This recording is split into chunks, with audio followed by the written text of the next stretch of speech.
Ahoj, Tomáš Alfa, vítejte u nového videa. Dneska se podíváme na krmítko Gresslin Rondomatic 400.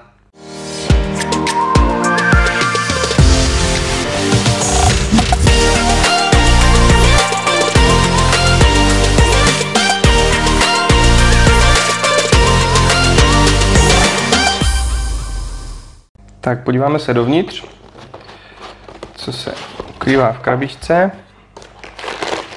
Tady máme samotné krmítko s adaptérem.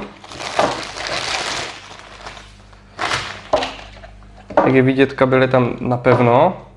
Krmítko není možné napájet bateriemi, pouze ze sítě. V krabičce je ještě manuál. Tady je upevnění na hranu akvária. Tady jsou šroubky a řekněme triggery. A tady je nástavec naplnění krmítka. Jak to celé funguje? Na krmítku je takový kryt proti prachu a pokud máte divoké ryby, tak možná i proti vodě.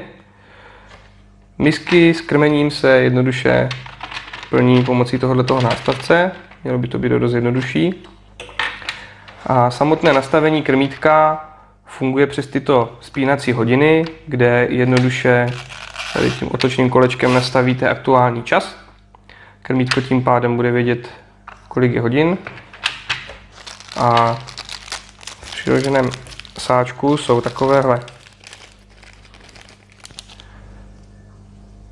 piny, nebo jak tomu říct, které když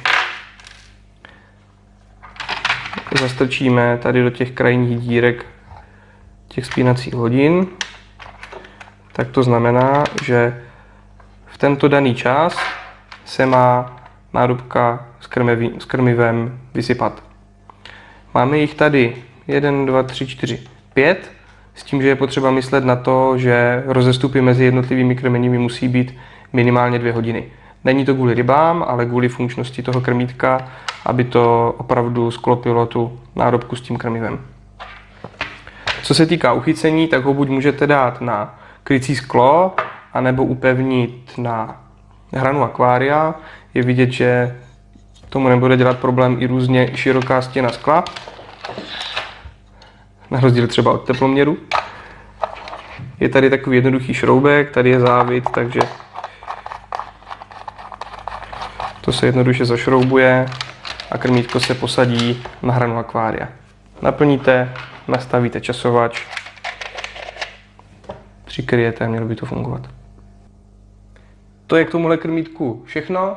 Díky moc, že jste se koukali. Pokud se vám video líbilo, budeme rádi za like a za sledování a těšíme se u příštího videa. Ahoj!